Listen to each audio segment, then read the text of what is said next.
We wanted to thank Harry's for sponsoring today's episode. Harry's razors combine a close shave and a smooth glide without being over-designed or overpriced. And now Harry's has a great offer for you. New US customers can redeem a Harry's trial set at harrys.com/death for just $3. Harry's blades are a return to form with honest prices as low as $2 per refill. Let me tell you, that's a godsend with beards that grow as thick and mighty as they do in my family. Who knows what horrors lie deep within the twisted vines of my facial hair after not shaving for a week?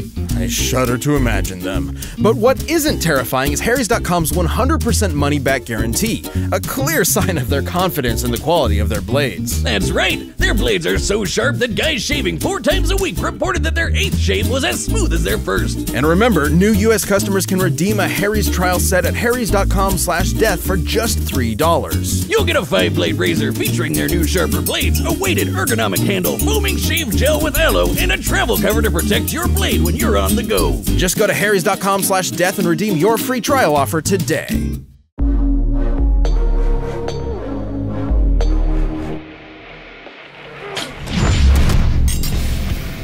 Edison versus Tesla. Coke versus Pepsi. Goku versus Superman. Few rivalries have lasted nearly 2 decades or spawned epic battles like our second favorite web series, Red versus Blue. With the red team, even though most of them don't actually wear red. And the blue team, their perpetual ocean-colored rivals. For this battle, we'll be bringing these two groups back to where it all started. To find out what would have happened if they had stopped dicking around and actually just fought for real. Just a note, we will be locking any artificial intelligence characters within their primary bodies, since they're generally invincible unless they stumble into an EMP. You mean an imp? What? He's Wiz and I'm Boomstick. And it's our job to analyze their weapons, armor, and skills to find out who would win a death battle. Hey. Yeah? You ever wonder why we're here?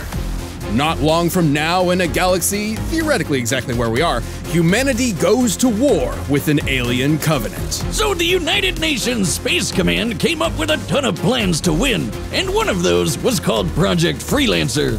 Essentially an experiment using AI to create invincible super soldiers. In order to fabricate scenarios to train these highly advanced warriors, Freelancer opted for a, unique approach. Dumping a bunch of losers in a box canyon and telling them they're at war with each other. Enter the Red Team.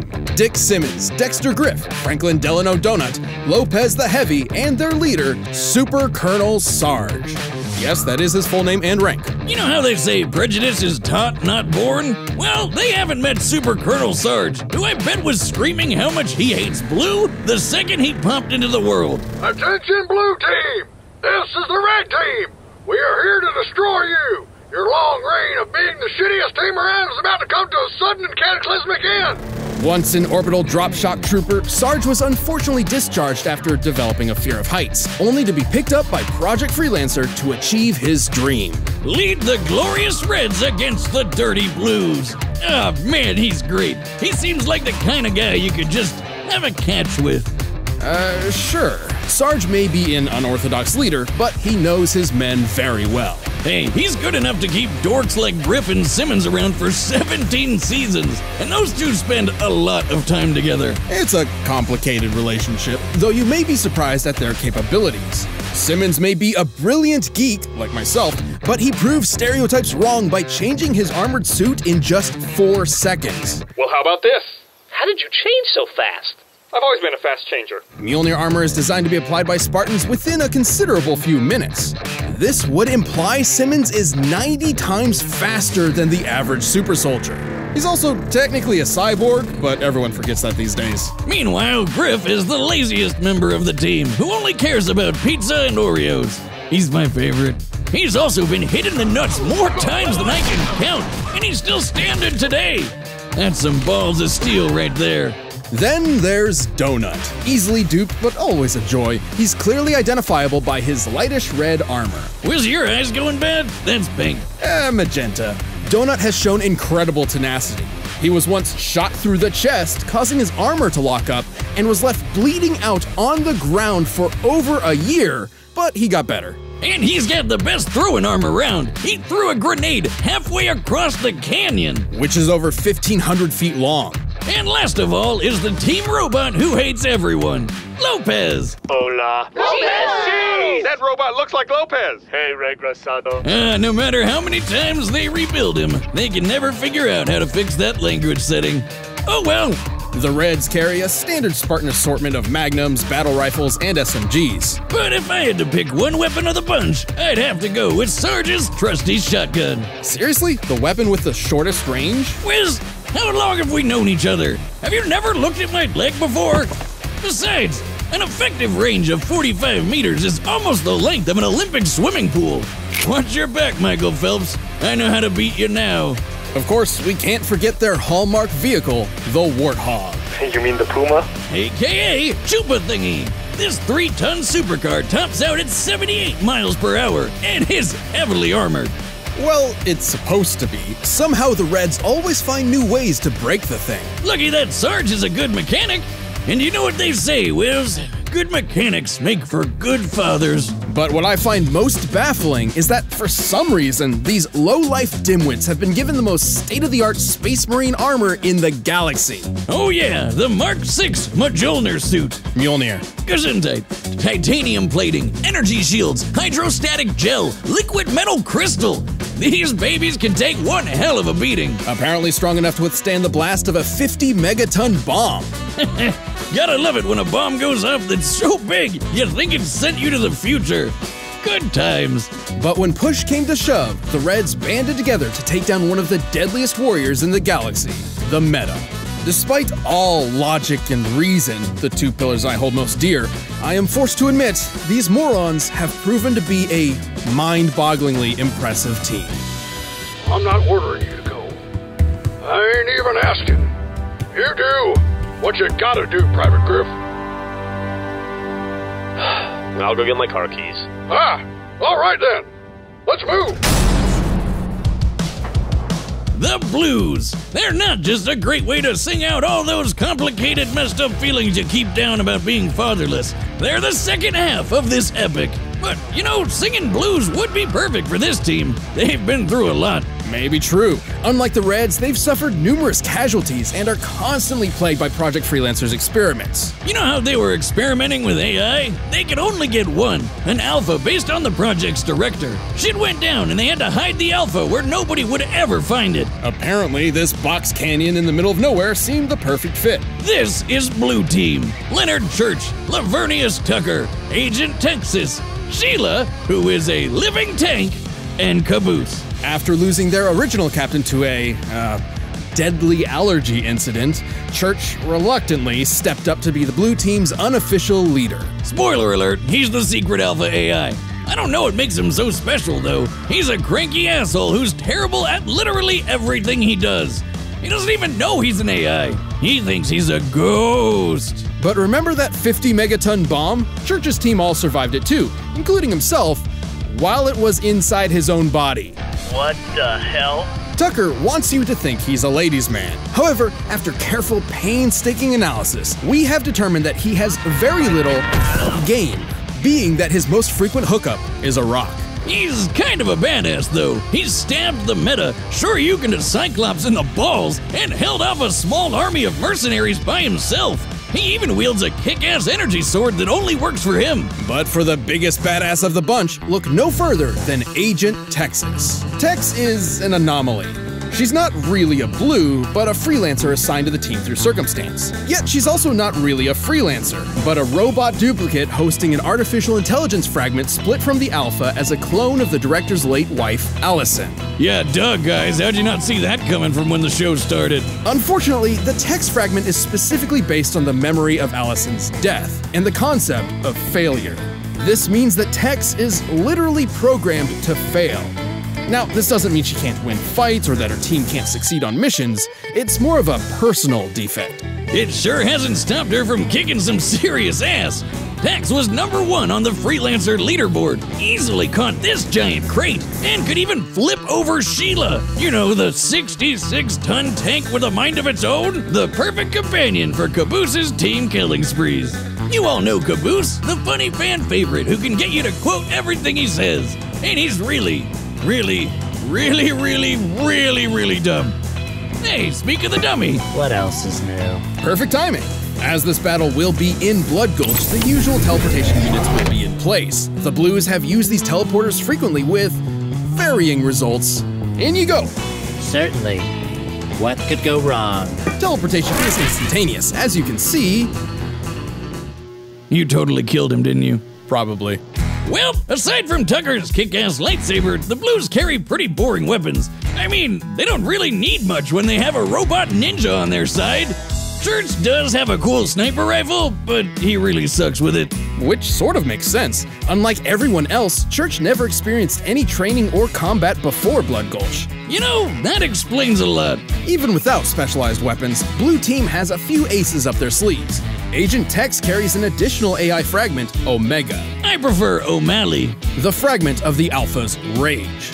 With it, she can use extra enhancement gear, such as a cloaking device. It also affects her personality, quite literally transforming her into a vicious killing machine. It can also pop out of her head and possess other people like a ghost. But remember, we're locking AIs to their bodies because that is super overpowered. Even though Tex has shown incredible feats of strength, Caboose is surprisingly even stronger.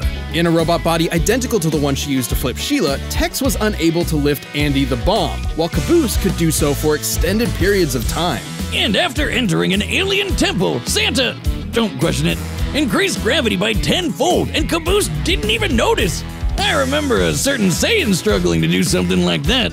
I mean, I guess this means Caboose is better than Goku. Stop it! Don't you dare open those floodgates. I'm kidding, you idiot. Still, Caboose was strong enough to defeat a bunch of Tex clones all at once. It's like they say, it's God's way of compensating. Unfortunately, the Blue Team has a tendency to get in way over their heads, often losing team members in the process. But somehow, some way, they always come back together. They're a good team in a weird, stupid way. SHEILA, shut him up. Son of a bitch! All right, the combatants are set. We've run the data through all possibilities. And while the Reds and Blues fight over an empty canyon, you can fight hair loss with keeps.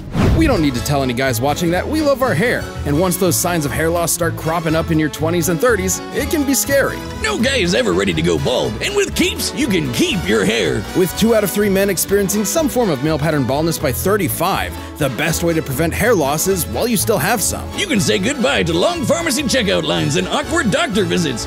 With Keeps, you can talk to a doc online and get hair loss medication sent straight to your home every 3 months. It's important to act fast. Keeps treatments usually take 4 to 6 months to see results, so the sooner you start, the more hair you'll keep. Keeps starts at $10 a month with your first month free for a limited time. If you're ready to take action and prevent hair loss, go to keeps.com/death to receive your first month of treatment for free. That's KEEPS.com/death. But right now, it's time for a death battle! Okay, why did we bring the flag out here? Because it's supposed to rain today. You have to remember to take your flag outside when it rains. None of that is right. What's a flag got to do with rain? Wait, do you think the flag is an umbrella? Caboose, have you ever seen an umbrella before? Hey, yoink. Suck on that, Blue! Yeah, suck it, Blue. This'll stop them. Hey, dumbass! The teleporter never worked. Now come on, let's... Wait, where's Caboose? Great work for that fake weather report, boys. That's the kind of fake news I like. What fake weather report? Let's go, SHEILA. The only good red is a red in bed.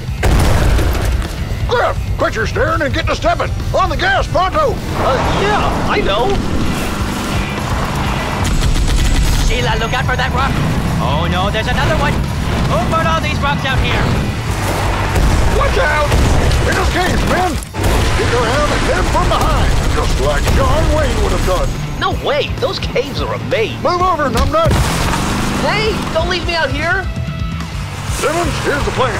We're going to use the Warthog as a battering ram, striking their rear engine, which will rupture and cause the tank to self-destruct in a glorious explosion! Excellent plan, sir. Except for, well, all of it. You know, maybe we could... Oh, that's a bigger clip than I thought! Oh!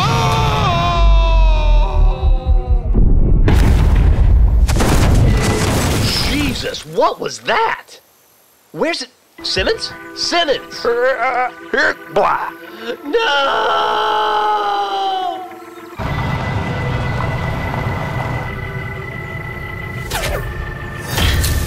Oh no, a spider!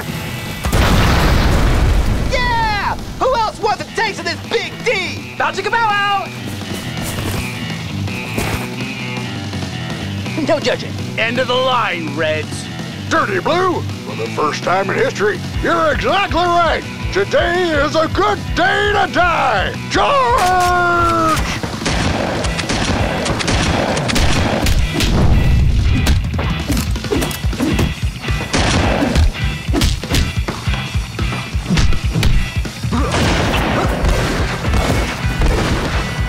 Hit!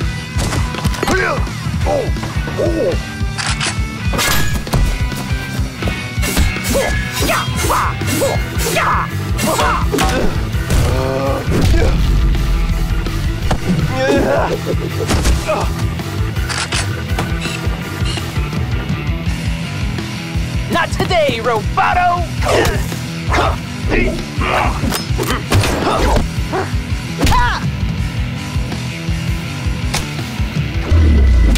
Swish! Idiota, no tienes oportunidad contra mí porque yo soy el López al pasado.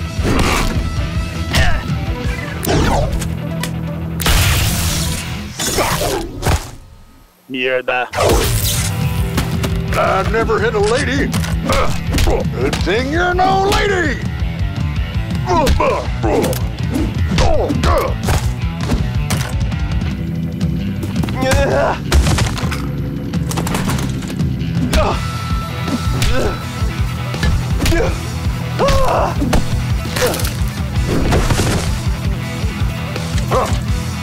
About time. Estar atento. Church, how do I help? Just stay there, Caboose! I want to help! Help by not helping! God damn it, this rifle is busted! Help has arrived! Caboose, no! Dex! No! Tucker did it.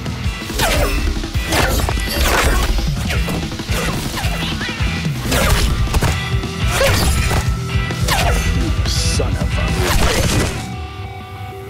This is it. This is what it's all about. Red versus blue. Blood versus water. Which is really just lifeless, tasteless, waste of space blood. Destiny awaits. Today, the Cerulean Devil dies. Well, should have seen that coming. Bluff. Good thing the flag is out. KO! What a battle! Who knew weather was so important? As chaotic as the show we all know. Okay, so the Reds had plenty going for them. They had brains and speed on their side with Simmons, and they had some epic firepower, but the blue team had the grit to overpower them. When it comes to physical strength, nobody on the red team came close to the raw power of Tex and Caboose. Flipping SHEILA and lifting Andy made that pretty clear. Hell, Sarge even tried to lift Andy once and he couldn't do it. Poor guy. Even with such charisma, leadership qualities, and Big Dad energy, you can't win them all. Speaking of which, it could be argued Sarge has more extensive military experience than anyone else. However, Tex's freelancer training was far more intensive than standard military issue. Just look at what she did to the Reds before. She's a monster. Not to mention she technically had 2 lifetimes of training, being a copy of Allison and all. Yeah, her lame programming meant she couldn't win the fight by herself, but her blue teammates picked up the slack. Tucker even got some freelancer training in too, thanks to Agent Washington, and could hold off a platoon of mercs all by himself. No one ever said he wasn't good at solo activities. Oh, and in the fight between tanks versus cars, tanks generally win. I mean, that one's pretty obvious. The red team may have been extremely resilient, mostly thanks to aggravating stubbornness, but it wasn't enough to survive the stellar skill and the brute force of blue team. If only they could have read that they'd end up with a case of the blues. And that's even without releasing the obviously superior power of artificial intelligence units. You know, dummy, you ever wonder why you're here? All the time. The winner is the blue team. Thanks for checking out that episode of Death Battle. If you like that fight, be sure to check out the new season of RVB that I worked on, RVB 0. The first episode is up for free right now on roosterteeth.com. Check the link in the description.